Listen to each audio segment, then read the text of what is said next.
lost creatures to defend you.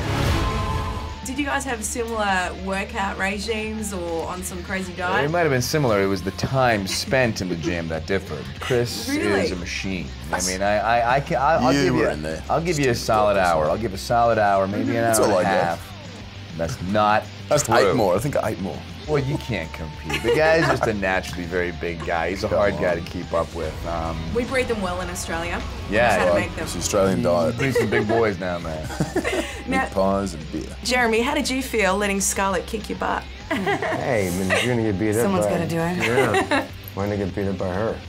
I know, she's pretty hot, right? Yeah. Yeah, literally. Sweating all over. You have no idea, like buckets. I feel weird about that too, by the way. Yeah, you didn't seem to. Bruising you up. Not while I was bruising you up, because you kind of deserved it, but after the fact. After the fact. Oh, really? After? That's sweet. Oh, that's While we were sweet. icing and stuff. oh, Jeremy, No, you have I didn't beat her up. She conscience. beat me up. Are you kidding me? Well, that's What? true. I could identify you from like the fingerprints on my body. Seriously, I could like scan it and like get through as you at the customs. The great thing about working with Chris is like we get on so well. One of the choreographers was teaching me how to use a bullwhip because we were trying to, like, the way Loki threw his knives, it was almost like he was cracking a whip.